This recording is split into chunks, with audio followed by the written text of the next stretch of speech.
Sean bienvenidos a este podcast de MasterShot llamado ¿Cómo se escribió esa película?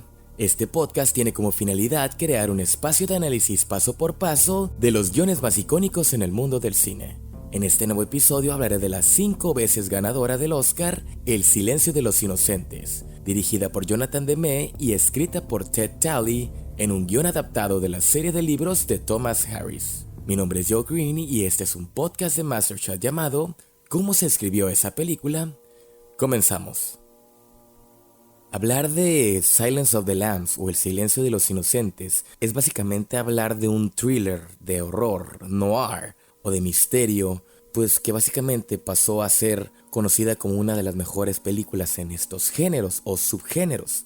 Es hablar de uno de los mejores personajes jamás creados en la historia de Hollywood, como lo que es Hannibal Lecter, o en este caso Clarice Starling, que es interpretada por Jodie Foster, y en el caso de Hannibal Lecter por Anthony Hopkins. No hay que olvidar que ya existen diversas adaptaciones de estos libros de Thomas Harris, como la primera película que fue Manhunter en 1986, dirigida por Michael Mann, o por igual la serie de NBC, donde Matt Mikkelsen caracterizó a Hannibal Lecter.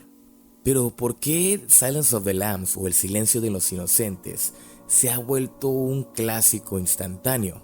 Digo, sin contar las 5 estatuillas del Oscar como mejor director, mejor película, mejor actor, mejor actriz y mejor guion adaptado. Esta película es un claro ejemplo de cómo mezclar ciertos géneros, como lo mencionaba, con el thriller, con el horror, con el cine noir, que es el cine de detectives, porque básicamente esta es una película escrita en el estilo narrativo de una película policíaca.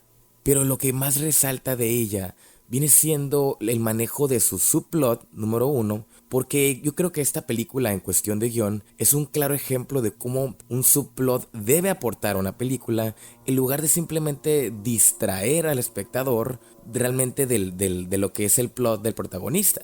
En este caso podríamos decir que tenemos 2 líneas argumentales, una que es con la de Clarice Starling queriendo atrapar al Buffalo Bill, y la segunda línea que es básicamente la relación entre Hannibal Lecter y Clarice Starling. Pero por igual los temas que maneja Jonathan Demme, o más bien las ejecuciones, porque si nos ponemos a comparar lo que entregó Thomas Harris en sus libros, en la literatura, a comparación de esta adaptación de Ted Talley al cine, más que nada, Jonathan Demme también aplicó ciertos temas como el hecho de que los hombres son unos depredadores en esta adaptación. Podemos ver aquí el personaje de Clarice como la víctima, más que nada de las mujeres. O sea, es un mundo donde básicamente las mujeres son víctimas de unos depredadores que siempre están al acecho. Realmente nos podemos cuestionar por qué Jack Crawford, el jefe del FBI, realmente se interesa en que una interna como Clarice Starling realmente puede ejecutar todo este tipo de tarea al encargarse de investigar o hablar con un asesino en serie, pues digamos muy violento, o en este caso pues se podría considerar como el máximo asesino en serie en Estados Unidos, que es Hannibal Lecter. Entonces nos cuestionamos qué tipo de intenciones tienen estos hombres con las mujeres en la película. Porque independientemente de que casi todas las películas de crimen pues ponen a las mujeres como víctimas, lo que son el hecho de que son las víctimas pasionales, que son víctimas de venganza, que son víctimas de revancha. Pero en este caso también tenemos que hablar de lo que es la psicología del asesino, que hay que hablar que esta película pues creció digamos envuelta en mucha polémica en el caso de que pues el asesino básicamente es un transgénero. Creo que si esta película fuese estrenada en el año 2022 hubiese generado una increíble cantidad de problemas en lo que es Twitter y las redes sociales. Pero sinceramente yo no creo que sea el caso, el hecho de que tenemos que enfatizar que el asesino sea un transgénero, sino que realmente si vemos por qué triunfa esta película, es por el hecho de que son, digamos, personajes muy complejos. Personajes con crisis de identidad, personajes con ciertos traumas que los van definiendo a lo largo de su vida y ciertos conflictos que los ayudan a crecer uno al otro, así como es un personaje un protagonista a un personaje secundario, ¿no? Pero bueno, ya adentrándonos en lo que es el script, en lo que vamos a analizar en este guión, en este podcast, vamos a empezar con cómo se escribió El silencio de los inocentes o The Silence of the Lambs. La película tiene una duración de 1 hora y 37 minutos ya con todo y créditos, por lo que básicamente es una película corta. O sea, hay que recordar que esta película en los 90s, o más que nada casi todo Hollywood en los 90s, era más formulaico en la cuestión de cuidar su tiempo. Depende de lo que era básicamente el tiempo de proyección para poder mantener al espectador más entretenido. Hay que recordar algo básico del guión, que cada página es 1 minuto en pantalla. En unos bosques, en la locación de Cuántico, se nos presenta a la protagonista Clarice Starling, que en este caso la vemos como una alumna sobresaliente, entrenando muy duro, enfrentando ciertos obstáculos. Hay algo muy interesante, que aquí es donde va a hacer colisión con los temas que había mencionado, más que nada con los temas de los hombres como depredadores a lo largo de la película. Es muy interesante ver el montaje que presenta Jonathan Demme, o más bien toda esta secuencia de introducción a un personaje, ¿no? Hay que enfatizar que las introducciones de los 3 personajes principales, que es Clarice, que es Hannibal Lecter o que es el Buffalo Bill, van a tener introducciones muy fuertes que nos van a hablar mucho del personaje, pero a la vez nos van a enganchar de una manera que nos dicen: estos son personajes muy complejos que se van desarrollando poco a poco, pero dependen mucho del tema de la película.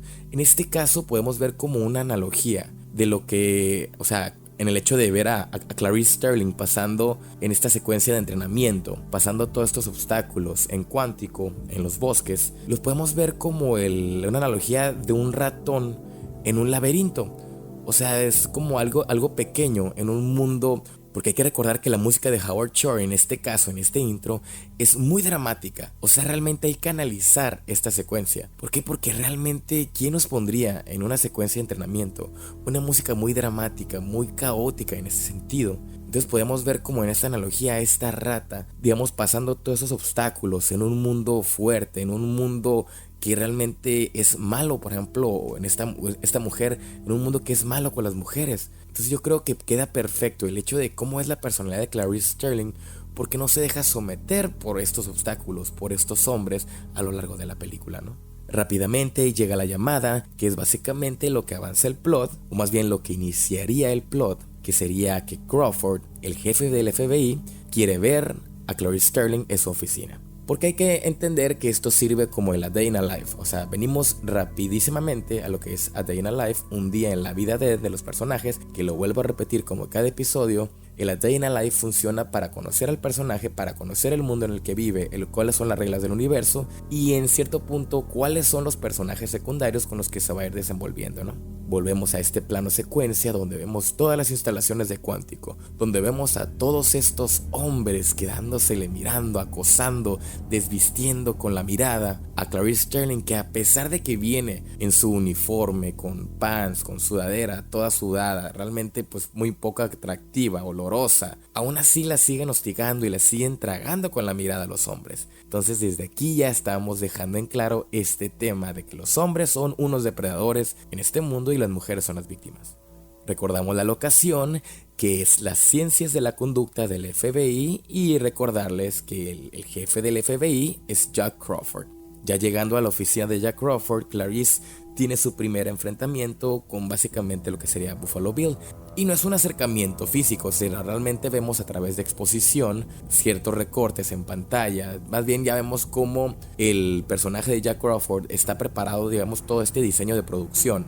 Porque esta película por igual, Jonathan Demme es muy bueno en la fórmula del show don't tell, del muestra y no lo digas, porque nos están presentando todo este tipo de exposición a lo largo de periódicos, a lo largo de anuncios de televisión, más bien noticieros, de recortes de revistas y todo como realmente lo podrían presentar en una escena de crimen o una oficina de policiales, de detectives, donde están tratando de descifrar los códigos o cualquier cosita que digamos pueda resolver un crimen, ¿no? Otra de las analogías rápidas que se nos viene a la mente en las películas de crimen, las películas de misterio, es la analogía de lo que es el mito del laberinto y el minotauro. Por ejemplo, yo un video que tengo en Master Shot en YouTube que hablo de lo que es True Detective con este mito del Teseo y el minotauro, o el mito cretense del laberinto y el minotauro, es en el hecho de que con los detectives se le considera el laberinto a, digamos, las ciudades, porque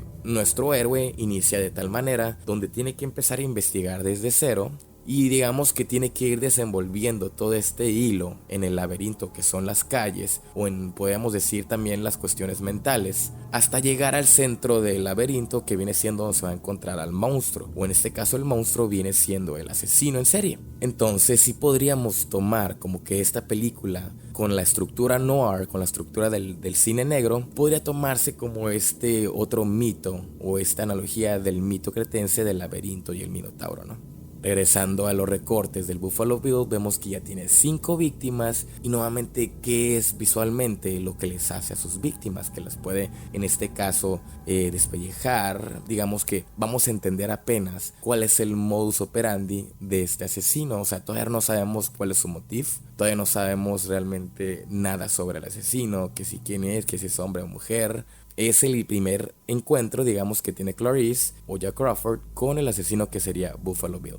Al igual como películas como Blade Runner, como Seven, al igual como lo mencionaba en el film noir, las películas inician con el A Day in a Life, y luego inmediatamente se viene lo que es el inicio del plot, donde el jefe le encarga cierta misión al protagonista, y de ahí se va desenvolviendo toda la historia, ¿no? Jack Crawford, que viene siendo el próximo jefe, digamos, de Clarice Starling, porque Clarice todavía es una estudiante. Ya tuvo, digamos, cierta experiencia en ciertas pláticas o ciertos cursos que tuvo con Jack Crawford, donde dice, te ganaste un 10, no, me gané un 9, me puso un 9 usted. Entonces ya vemos la dinámica que van teniendo poco a poco, y vemos cómo realmente todas estas credenciales que habla Jack Crawford sobre Clarice Starling, diciendo que es básicamente una alumna ejemplar. Todas estas credenciales o esta exposición verbal ayuda para saber que pues, realmente nuestra Clarice viene siendo alguien sobresaliente y es un personaje muy importante, que digamos que puede ser digno de resolver un caso, ¿no? Ya adentrándonos más en lo que viene siendo la cuestión del plot, básicamente no nos vamos a adentrar primero con lo que es el Buffalo Bill, sino que realmente va a ser que la primera misión de Clarice Starling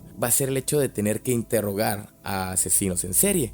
Porque hay que recordar que estamos en ciencias de la conducta. Aquí no es precisamente otro tipo de oficinas en el del FBI, sino que esta, por ejemplo, nos puede recordar a lo que es la serie de Mindhunter de David Fincher, pero por la cuestión de que hay que entender con un perfil psicológico a los asesinos para poder, digamos, prever o poder entender más cómo funciona su mente, y así poder resolver el caso, ¿no? Clarice Starling, en resumen, se le da la misión de ir a platicar con Hannibal Lecter en Baltimore, en donde está, digamos, en una prisión de alta seguridad, para poder entender más de él y crear también un perfil psicológico de Hannibal Lecter, o por igual del Buffalo Bill. Como lo mencionaba anteriormente, lo que son las introducciones de estos personajes son pieza clave para poder también entender la cuestión del tono y los temas. Entonces, la próxima introducción, que viene siendo la introducción más terrorífica o más misteriosa a lo largo de esta película, es la introducción de Hannibal Lecter. Fíjense, cuando miren la película de nuevo, vean todo este tipo de detalles, todo este setup, todo este como building of, todo lo que se va creando, porque los personajes secundarios van a ir hablando en crescendo de quién es Hannibal Lecter. Te lo pintan como un monstruo, como un psicópata, porque hay que entender que en los libros de Thomas Harris, Hannibal Lecter era más como un sociópata, ¿no? Aquí te lo pintan más como un psicópata, que digamos, no tiene empatía por sus víctimas, deshumaniza a todos los demás, siempre piensa por él mismo.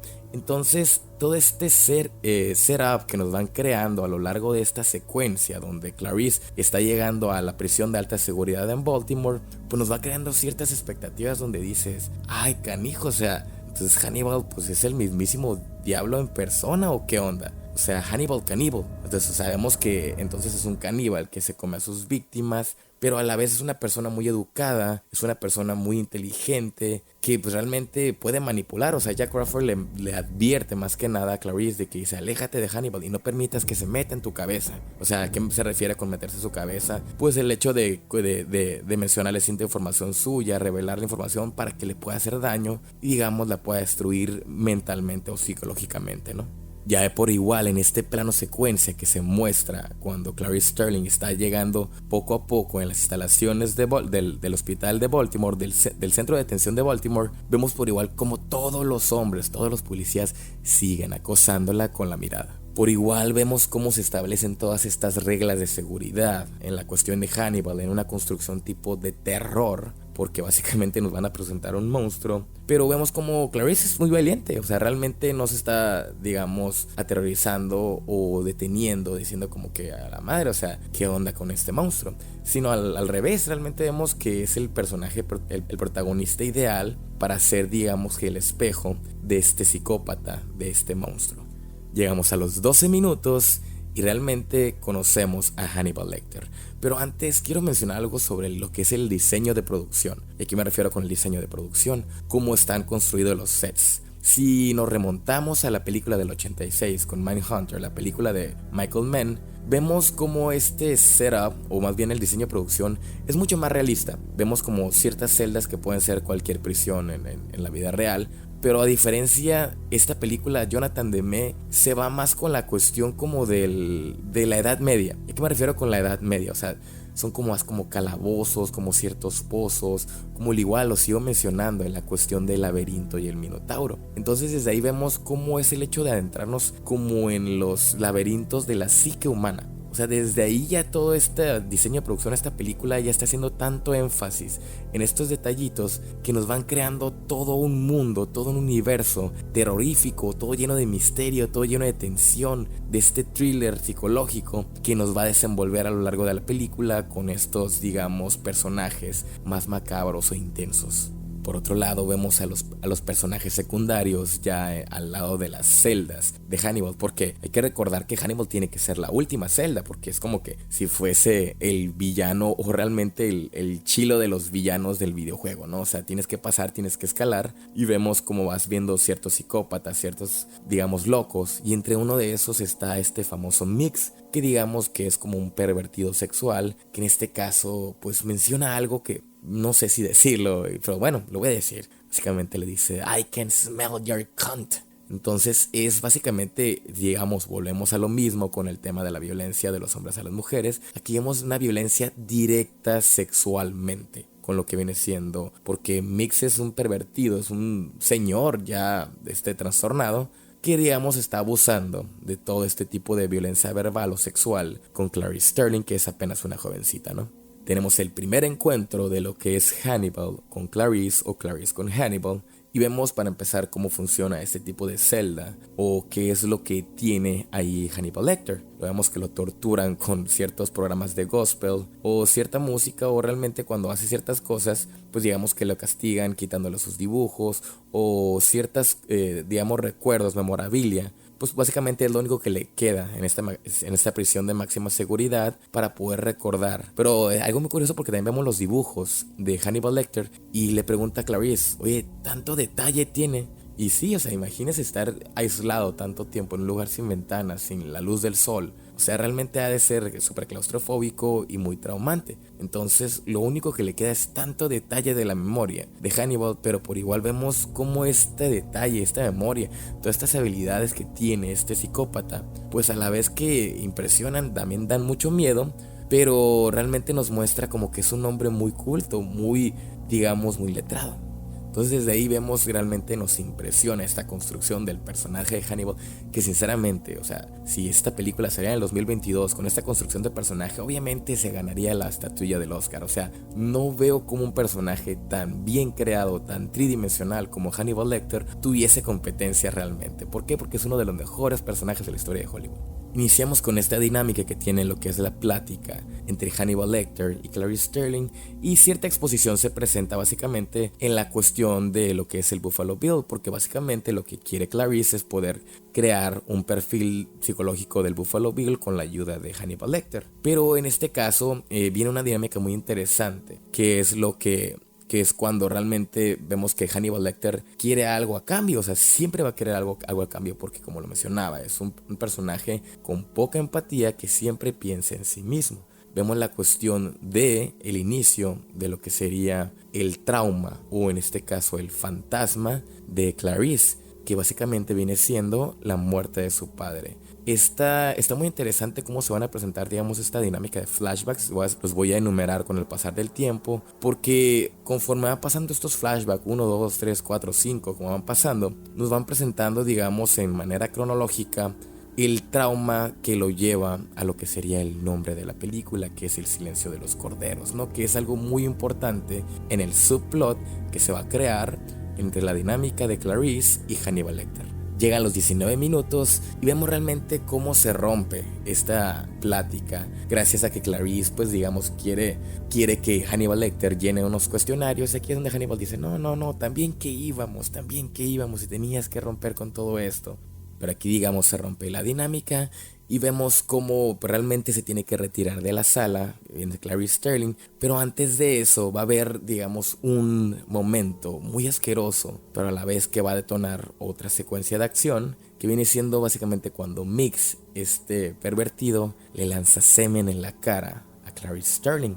Por este tipo de acto, Hannibal se siente, digamos, avergonzado por la actuación de su vecino de celda, por lo que él le llama de nuevo a Clarice y le da, digamos, una tarea que viene siendo lo que sería considerado un MacGuffin, un elemento que hace avanzar el plot, que sería, en este caso, busque a la señorita Moffat. ¿Quién es la señorita Moffat? Hasta ahorita no lo sabemos, pero básicamente viene siendo lo que es un MacGuffin que va a hacer avanzar el plot, por lo que nos llevará fuera de esta prisión de máxima seguridad de Baltimore e investigar quién es la señorita Moffat.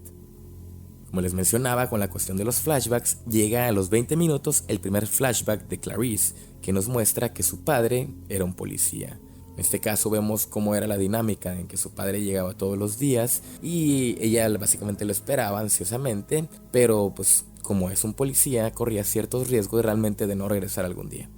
Volvemos a los 21 minutos, volvemos a Cuántico, donde Starling empieza a investigar a Lecter para investigar realmente qué es Moffat, qué significa. Vemos rápidamente cómo habla con Crawford en la situación de este Moffat y esto nos lleva a lo que es una alusión de usted misma o yourself, que en este caso en Baltimore nos da la casualidad que hay un almacén que se llama Yourself Storage, o sea, usted mismo, el almacén de usted mismo, un anagrama que podría ser en este caso el resto de mí. Entonces llegamos a este almacén como a investigar este MacGuffin, por lo que va a encontrar a fin de cuentas una cabeza de una persona, pero esta cabeza, digamos, está maquillada, pero parece una cabeza como de un transvesti o un transexual, para ser más correcto con estos términos. Entonces, volviendo con Hannibal Lecter, con la información de que era Moffat, que era básicamente el Yourself Storage,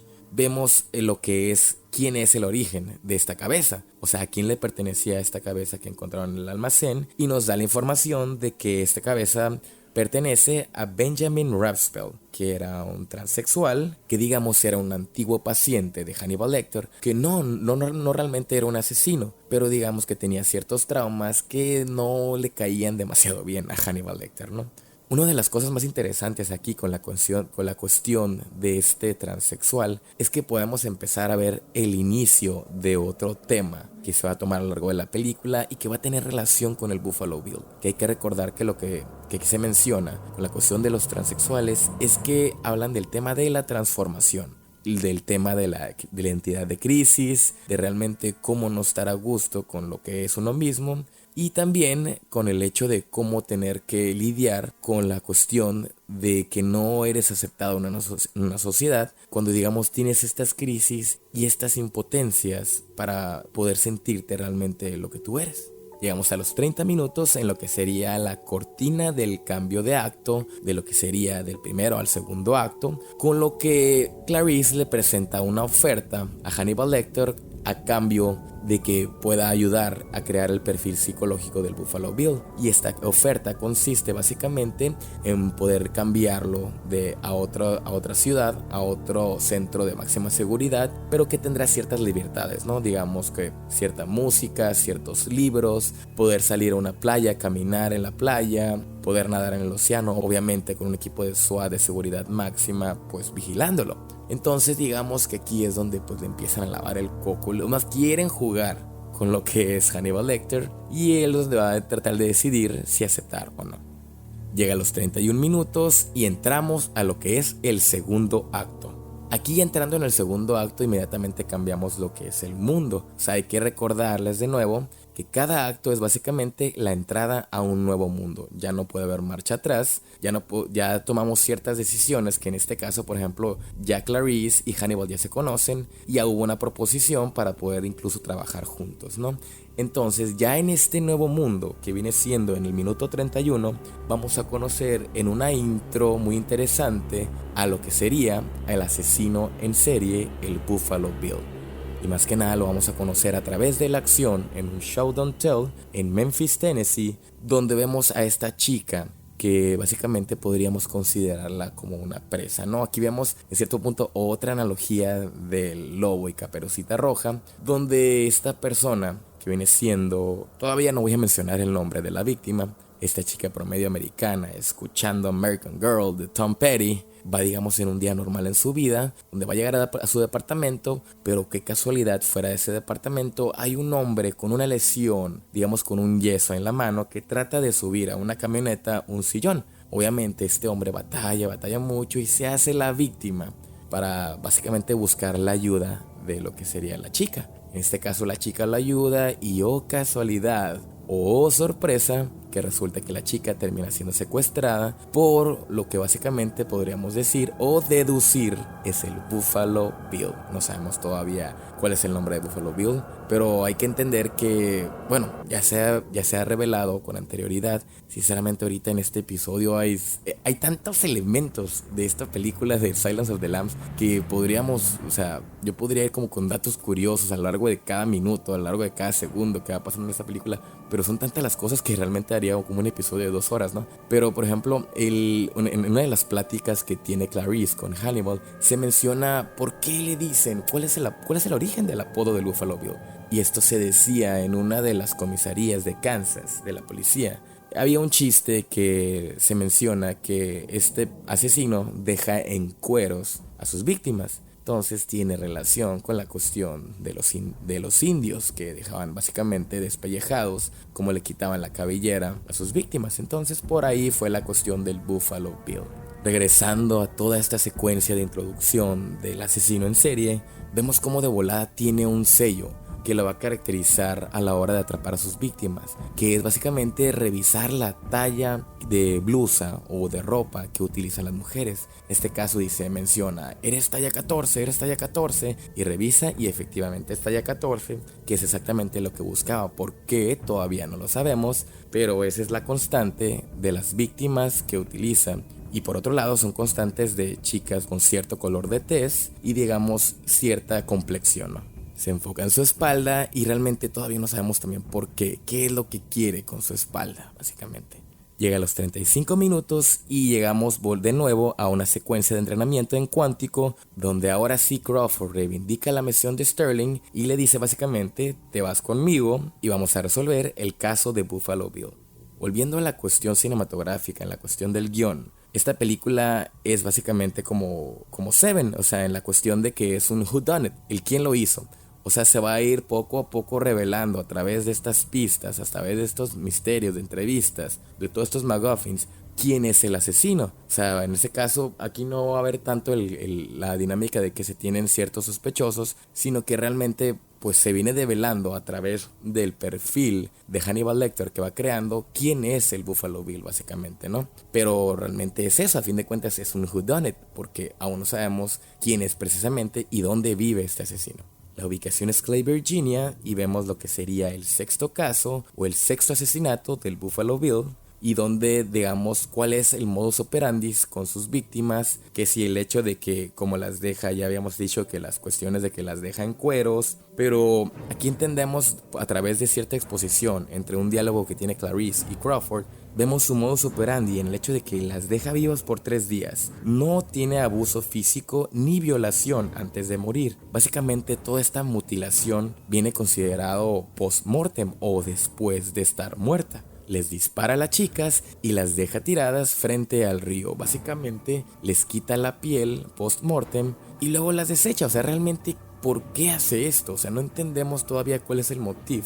Y realmente por qué básicamente a las chicas nada más las quiere durante 3 días y luego les quita ciertas partes de la piel. Todavía no entendemos ese motivo del asesino, pero aquí nos vamos metiendo poco a poco. Porque hay que recordar que estos personajes, los policías, los detectives, pertenecen a lo que es las ciencias de la conducta, Behavioral Science.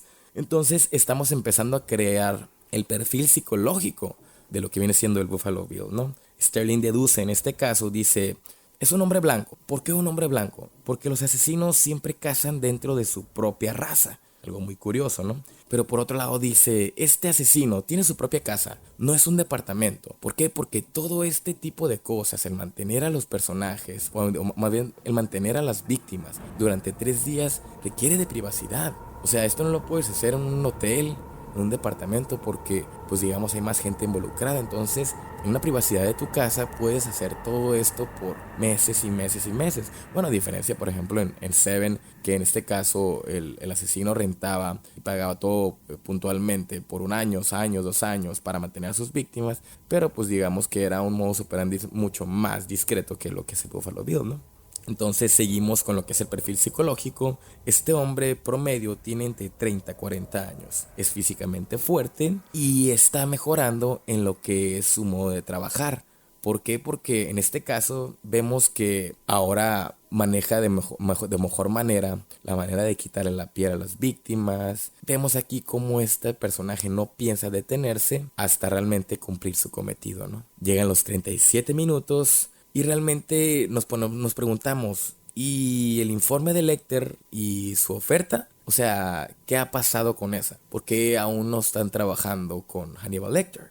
Pero antes que nada llegamos a lo que sería una funeraria, que sería el nombre de la funeraria Gregg, donde vemos que se reúnen lo que es el FBI con la policía local, ¿no? Y también digamos que hay cierta discriminación por parte de Crawford en el hecho de que quiere hablar con el jefe de la policía local, aislado, fuera de lo que es la opinión de Clarice Sterling, porque digamos que hay ciertos asuntos sexuales y porque pues básicamente está presente ella. Hay una transición visualmente ejecutada de manera increíble, lo que sería esta funeraria actual, a lo que lo va a llevar a un flashback, que es el flashback número 2, nos va a revelar la muerte del papá de Clarice Sterling.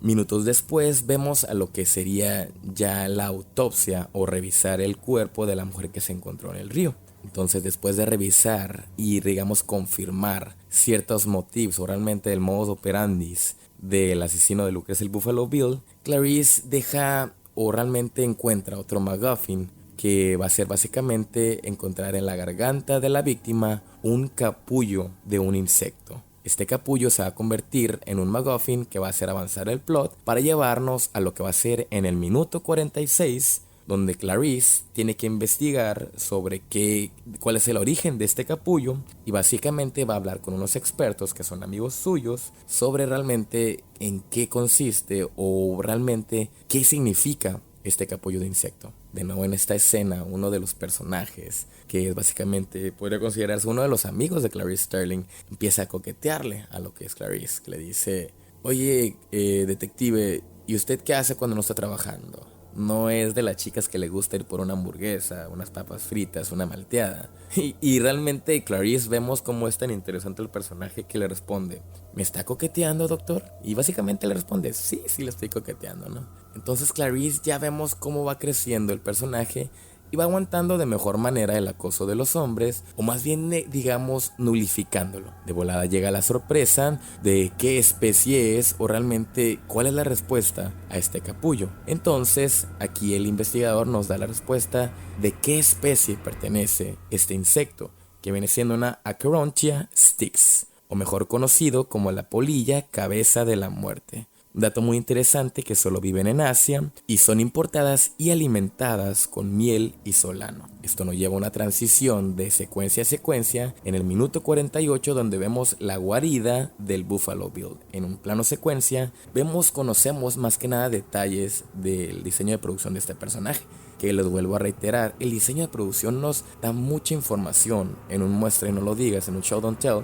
de quiénes son o por qué decoran de esta manera nuestros personajes. Hay que entender cuando entramos a la casa de una persona, la decoración dice mucho de lo que somos como personas. Que si tenemos póster de tales películas, que si tenemos tales cuadros, que si no tenemos cuadros, que son minimalistas. Entonces aquí este diseño de producción en la casa del Buffalo Bill nos va a hablar mucho. Aquí entendemos que hay mariposas, que hay muchísimos estilos de capullos, digamos de insectos. Vamos a ver maniquís con ropa de mujer. Y vemos a lo lejos esta persona que está cosiendo en su máquina para coser.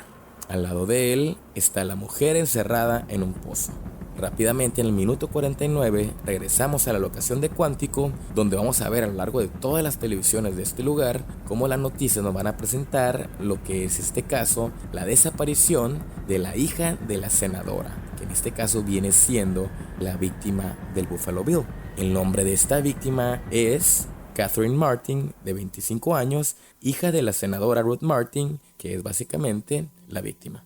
Aquí en la cuestión del guión nos vamos a remontar de nuevo a lo que viene siendo el paradigma de Seinfeld. En el caso del midpoint, que aunque aún todavía no llegamos al punto medio de la película, aquí se le puede considerar como en inglés le dicen el rise to stakes, o básicamente el level up, que en este caso sería el hacer, digamos, mucho más intenso la cuestión del plot o los obstáculos.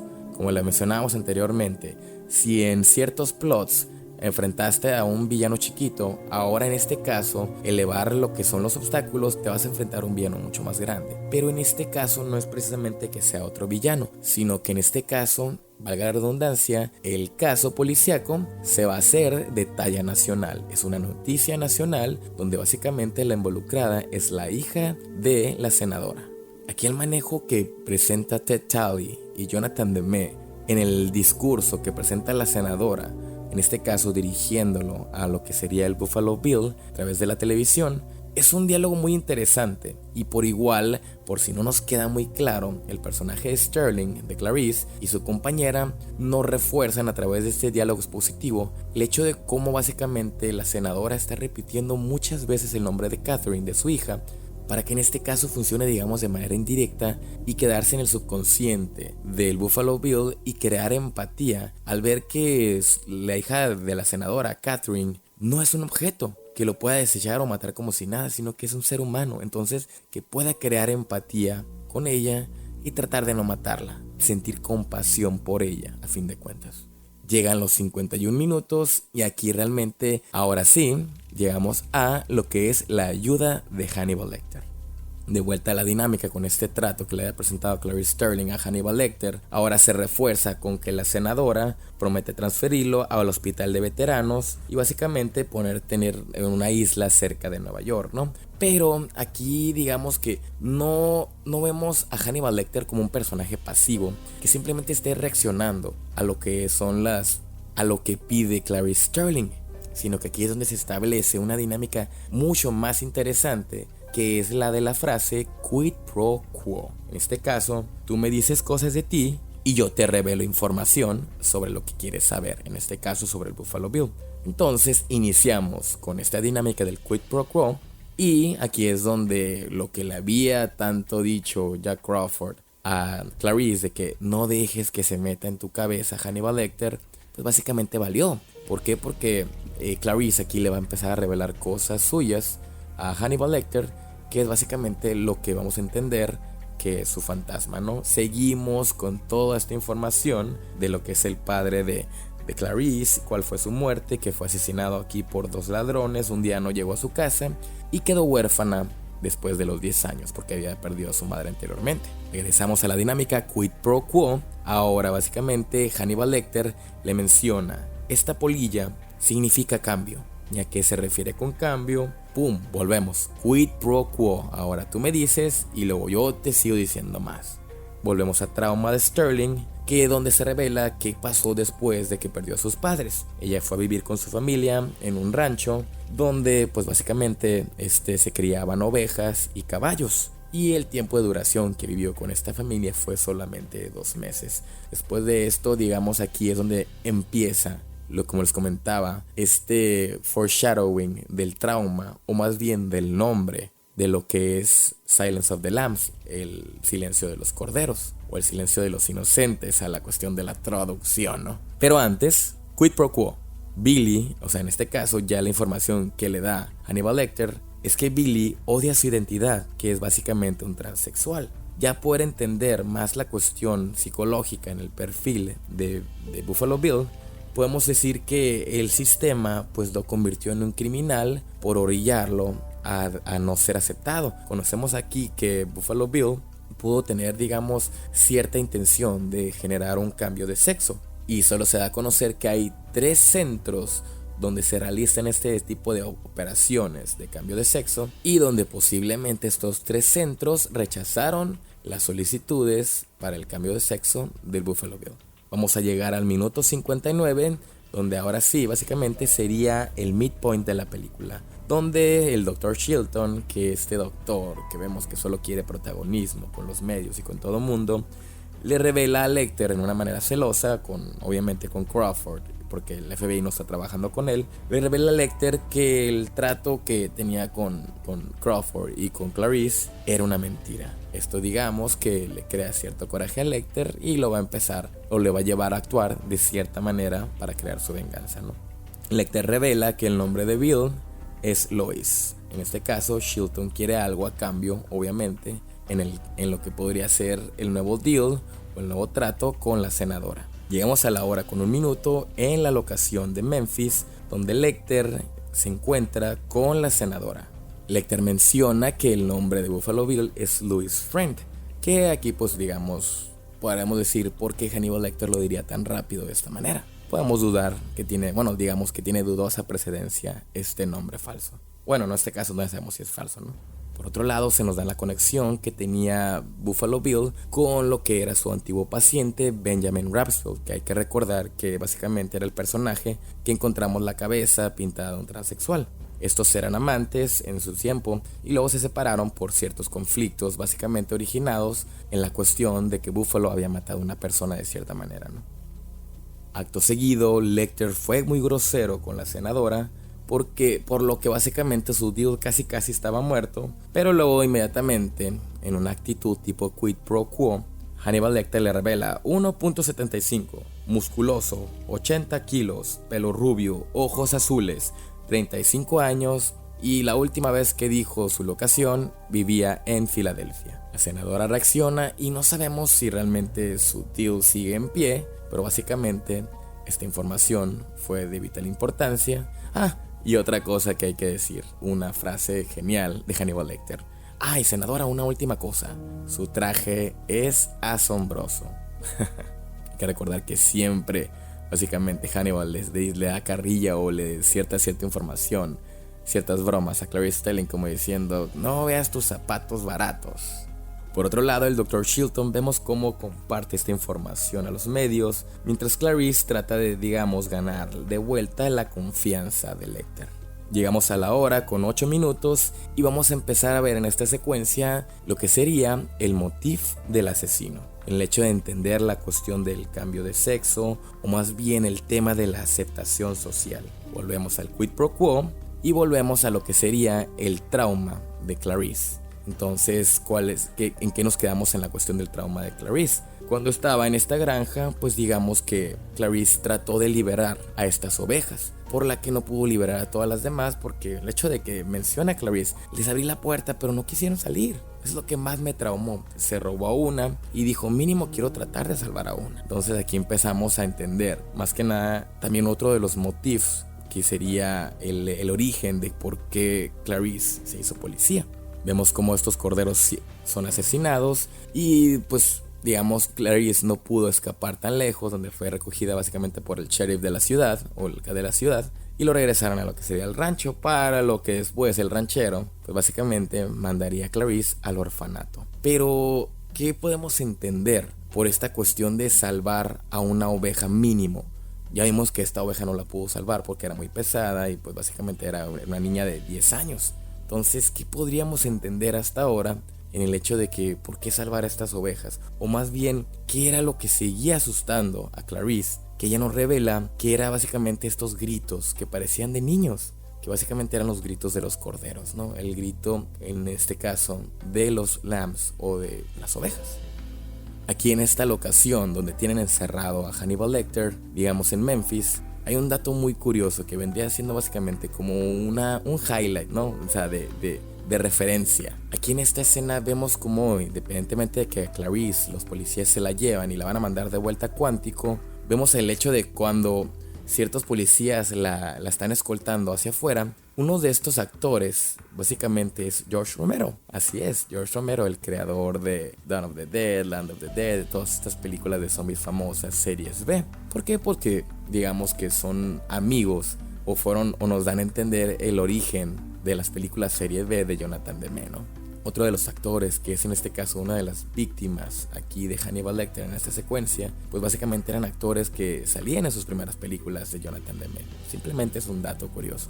Clarice viaja de vuelta a Cuántico y aquí viene una de las secuencias más interesantes de toda la película, que digamos que decora a lo que sería el subplot. Porque hay que entender que tenemos simplemente las dos líneas argumentales. Primera viene siendo básicamente la de Clarice con el Buffalo Bill y la otra que viene siendo Clarice con Hannibal Lecter. Entonces este subplot va a crear, digamos, mucha más importancia en este momento. ¿Por qué? Porque esta secuencia es la secuencia donde Hannibal Lecter escapa. ¿Y de qué manera escapa? De una manera muy horrorífica, digamos muy explícita, muy violenta y a la vez muy creativa, que nos va a llevar al primer momento de agnosis de la película. Como lo mencionaba en el episodio de Seven, estas películas de detectives nuevamente no tienen ciertas secuencias de acción que digamos puedan mantener entretenido al espectador promedio, pues que viene siendo como somos nosotros, pues tal vez puedan mantener a un cinéfilo con ciertas secuencias, con ciertas tramas, lo que quieras, pero a la vez hay que crear dinamismo en las películas. Entonces esta secuencia de escape de Hannibal Lecter es una secuencia de acción, porque obviamente involucra a lo que es las ambulancias, a lo que es el equipo SWAT y disparos y todo este tipo de simbolismos también que se van a presentar, pero a la vez es una secuencia de altas sorpresas y giros de trama, ¿no? En resumen de todo esto, Hannibal Lecter escapa en la ambulancia, donde básicamente todo el crew quedó muerto, y por igual mató a un civil, llevándose su dinero y su ropa. Pero aquí queda una cuestión, ¿va por Clarice? Sinceramente, cuando la primera vez que miré esta película yo dije, no va por ella. No creo que Hannibal Lecter sea el tipo de que simplemente vaya por ella porque está obsesionado con Clarice. No, realmente no, pero aquí todavía nos queda esta cuestión. ¿Irá por Clarice, sí o no? Llega la hora con 25 minutos y aquí se podría considerar como el darkest point o el darkest moment o la hora más oscura del personaje, ¿no? El punto más bajo en la cuestión de su arco, ¿no? ¿Por qué? Porque básicamente pues le quitaron el caso de Hannibal Lecter y realmente no tiene más pistas sobre el perfil de Buffalo Bill. Pero como en todas estas opciones siempre va a haber, hay que recordar la dinámica de las pistas, de los MacGuffins, de lo que es el Teseo y el Minotauro, siempre va a haber ciertas pistas que nos van a acercar más que nada a descifrar lo que es un caso. Clarice y su compañera buscan patrones de ubicación de las víctimas de Buffalo Bill, por lo que buscan ciertos patrones. Entonces, recordando otra de las pláticas que tuvo Clarice con Hannibal Lecter, llegan a la cuestión de cuáles son los motivos de estos asesinos. O sea, cuando este personaje, digamos cuando como nosotros como personas sentimos cierta codicia o cierta envidia, realmente nos ponemos a pensar, ¿qué es lo que codiciamos? Aquí llegamos a la resolución de decir, codiciamos a lo que vemos todos los días. O sea, lo envidiamos porque es tan repetitivo que decimos, ¿por qué no lo tenemos nosotros? Podríamos entender que estas víctimas de Buffalo Bill son personas que miraban muy seguido. Depende de ciertas locaciones que estamos viendo, porque a través de los mapas vemos como que los patrones de locaciones donde deja las víctimas a lo largo de los lagos. Podamos decir, esta última víctima que mató a lo mejor es alguien muy cercano a lo que era ella, ¿no? Por lo que nos lleva básicamente a investigar cuál es la casa de esta última víctima. Es la hora con 27 minutos y la locación es Belvedere, Ohio. Aquí digamos que también se puede considerar como el punto de no retorno. ¿Por qué? Porque no sabemos si realmente después de estas investigaciones podríamos encontrarnos con el mismo Minotauro o en este caso con Buffalo Bill. Entonces se puede considerar en esta película, en la cuestión del guión, como el punto de no retorno a la hora con 27 minutos. Clarice visita la casa de la última víctima y trata de ver, digamos, entender o ciertos patrones, la cual en cierto punto nos revela ciertos detalles, o más que nada del motif o del modus operandi del Buffalo Bill, que viene siendo el hecho de que tiene que ver algo relacionado con la costura. Entonces, ¿cómo sabemos o cómo podríamos investigar más sobre si esta última víctima tenía algo relacionado con la cuestión de la costura, ¿no? Con el hecho de coser o este tipo de arte, básicamente, ¿no? Por lo que Clarice quiere investigar o hablar, entrevistar a lo que es la mejor amiga. Después de todo esto, podríamos llegar a deducir que el Buffalo Bill se está haciendo un traje con las pieles de las mujeres. Básicamente es una llamada con Crawford y le dice, es que él se está haciendo este traje con las pieles de las mujeres, por eso básicamente les quita ciertas piezas, ciertos pedazos, para él hacerse, que sería su propio traje, o en este caso convertirse en la mujer que siempre quiso ser por su crisis de identidad. Por otro lado, vemos cómo se crea otro subplot donde Crawford y el FBI se dirige a atraparlo, pero se queda, pero ¿por qué atraparlo? O sea, ¿de dónde encontraron cierta información como para querer atraparlo? Según esto, este perfil que entregó el nombre de Hannibal Lecter nos llevaba a algo que era Calumet City en Chicago, donde a través de ciertas importaciones, más bien lo que sería aduana, detuvo una carga de orugas vivas que venían de Surinam a nombre de Jamie Gump, o más bien conocido como John Grant. Entonces aquí, digamos, se podría decir que esta persona es el sospechoso número 1 para poder, a fin de cuentas, crear esta dinámica donde el FBI va a atraparlo con todo el equipo SWAT.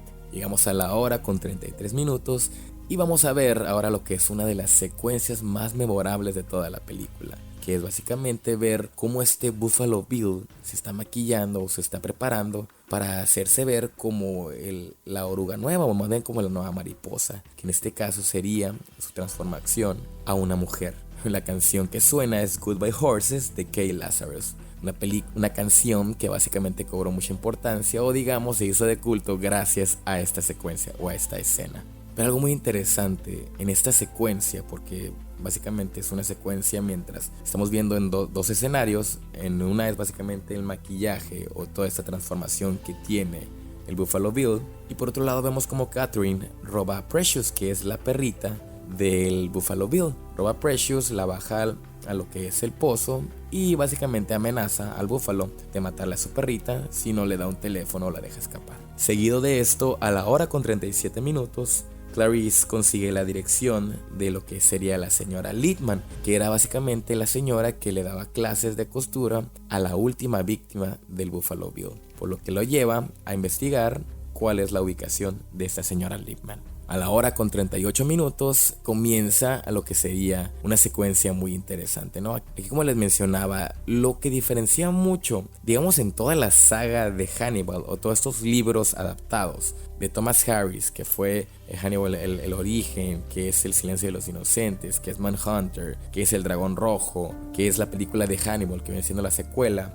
Lo que va a diferenciar básicamente es la dirección, y no es por demeritar, por ejemplo, la película de Ridley Scott, que es la secuela, sino que la dirección de Jonathan Demme es mucho más interesante en la creación de estas secuencias, en la creación de esta subjetividad, de crear esta sugestión de violencia, porque no es una película realmente que nos muestre algo muy explícito, pero la manera que el montaje que nos muestra, pues digamos que nos orilla a pensar en algo mucho más macabro, en eso más siniestro, en lo que viene siendo los actos de los personajes o de los asesinos. Entonces aquí viene una secuencia muy interesante que de manera sugestiva nos hace creer que el SWAT está a punto de llegar a la casa donde está el Buffalo Bill operando. ¿Por qué? Porque vemos en este caso, pensamos que estamos en Chicago, donde llega el equipo SWAT, está a punto de entrar a la casa y tocan el timbre, y resulta que en el mismo momento donde tocan el timbre, suena el timbre en la casa del Buffalo Bill, por lo que, oh sorpresa, decimos, madres, va a entrar la policía y ya la van a capturar.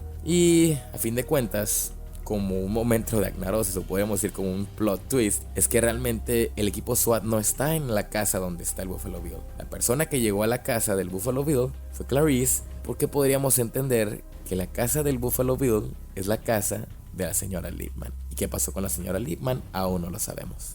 Entonces, en ese caso, el FBI se equivocó de casa y se equivocó de sospechoso, por lo que básicamente los deja fuera de la ecuación y deja sola frente al Minotauro a lo que sería Teseo, o en este caso a Clarice. Entonces, si nos vamos a esta lógica, ya en la cuestión del guión, a la hora con 40 minutos podríamos considerarlo como el primer encuentro entre Clarice y el asesino, o el Buffalo Bill.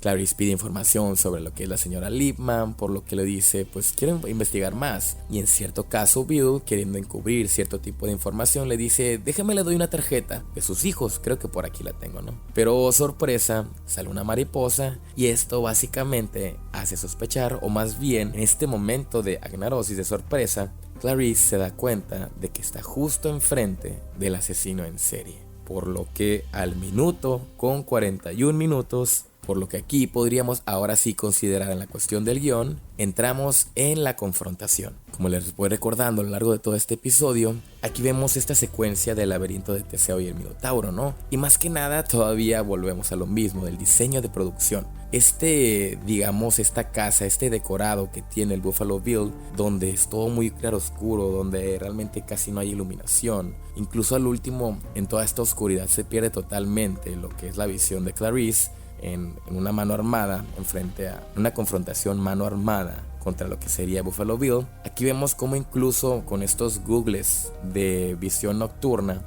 el búfalo se convierte en lo que sería el Minotauro, ¿no? En este animal totalmente. Pero sorpresa, gracias al clip de su arma, Clarice puede derrotarlo, en este caso dispararle a muerte. Por lo que a la hora con 41 minutos llegaría la resolución del conflicto. Clarice vence al Minotauro, en este caso vence a Buffalo Bill. Llega la hora con 50 minutos, un minuto después, y nos presentan lo que es el epílogo. El epílogo, vuelvo a mencionarlo, es esta secuencia donde nos presentan qué es lo que pasa con los personajes después de resolver el conflicto, qué tanto hubo el cambio en su arco, qué tanto hubo el cambio en el mundo, en el universo, qué tanto cambiaron las reglas. Y aquí vemos realmente pues cuál es el aftermath de lo que es la cuestión del asesinato o el secuestro de Catherine. Vemos como Catherine está a salvo, incluso se lleva a Precious. Vemos después en otra secuencia como Clarice recibe una medalla de valor, y para la hora con minuto 52 Clarice pues digamos tiene una última plática con Jack Crawford, por lo que digamos le deja abierta la puerta de que pueda trabajar ya directamente como agente con él. Y aún así pues podríamos seguirnos cuestionando cuál fue la motivación de Jack Crawford para hacer que un agente, que una aprendiz llevara este caso. ¿Fue sexo? No lo sabemos, pero ahí sigue todavía la cuestión del tema, como los hombres como depredadores. Momentos después se nos anuncia que Clarice tiene una llamada de teléfono. ¿Y quién podrá hacer esta llamada de teléfono? Y esta llamada de teléfono básicamente es Hannibal Lecter. Hannibal le llama por teléfono a Clarice, y aquí cerramos con lo que podría ser el significado de lo que es el trauma o el motif de Clarice para convertirse en una policía. Y aquí entra una pregunta muy interesante, que es: Clarice, ¿los corderos han dejado de gritar?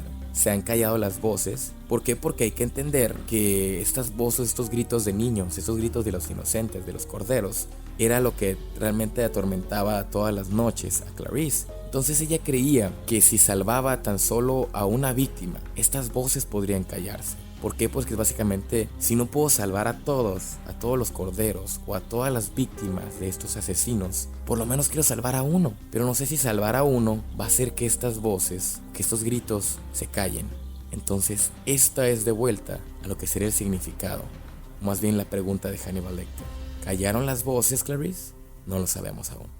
Por otro lado, Lecter vemos cómo sigue de prófugo y básicamente persigue a un amigo suyo, el Dr. Chilton. Este doctor, no sabemos la ubicación exacta, pero básicamente pues podría convertirse en la próxima víctima de Hannibal Lecter. A la hora con 53 minutos llega el fin y los créditos de la película. Como conclusión, hay que ver que esta película utiliza de manera eficiente lo que es el subplot. Más que nada en el hecho de que pues se puede considerar que tiene dos protagonistas la película. Por un lado lo que es Clarice y en otro lado lo que es Hannibal Lecter. En estas dos líneas argumentales se manejan de manera, digamos, eficiente para que vaya creciendo la historia, y por igual va a haber dos puntos de fuga, que viene siendo, en este caso, hablando redundantemente, la fuga de Hannibal Lecter, y por otro lado, la resolución del caso de Buffalo Bill. Por igual, otra cosa que se puede resaltar es recordar el hecho de cómo a la hora de establecer un personaje puedes establecer, digamos, toda esta exposición o todo este miedo o todo este tipo de tono o todo este subgénero a lo largo de la sugestión, porque hay que recordar que esta película es de inicio de los 90s. Entonces, en esas épocas, los personajes, si lo comparamos de una manera más chusca, recuerdan los héroes ochenteros, ¿no? O sea, estas películas de Schwarzenegger, de Stallone, donde presentaban al héroe cargando, por ejemplo, en Comando, ¿no? Que si sale el Arnold Schwarzenegger presentándose cargando un árbol enorme y diciendo una frase badass, ¿no? O sea, o al Cobra, o si al Rocky, y todas estas cositas. Era una manera, digamos que muy clara de presentar que estas personas son diferentes a todos los demás. Entonces, eso creo que en cierto punto se ha perdido poco a poco a lo largo de ciertas películas en el cine, en la actualidad. Por lo que realmente nos recuerda que nuestros protagonistas tienen que ser una persona como arriba del promedio. Que en este caso vemos los temas de los hombres como depredadores, las mujeres como víctimas. Entonces, si vamos a presentar a todas las mujeres como víctimas, tenemos que presentar a una mujer que sea rígida, que sea fuerte, que aguante todo este abuso, que aguante todos esos depredadores y que vea cómo puede sobresalir en un mundo, en esta jungla donde realmente ella lleva todas las de perder. Por otro lado, con Hannibal debemos de presentar a este monstruo que a fin de cuentas es un personaje activo, o sea, independientemente de que dependa de todas estas, de estar encerrado, de todas estas cuestiones del quid pro quo, es un personaje que sigue buscando las cosas y a fin de cuentas él mueve el plot. Y por otro lado, el asesino en serie, con todos estos traumas, digamos, mucho más complejos, porque realmente no es como que lo podamos deducir desde un inicio. Sí nos da indicios de la cuestión del cambio, del simbolismo de las mariposas o todas esas cuestiones, pero esa complejidad a fin de cuentas lo hace muy memorable al final de la historia, ¿no?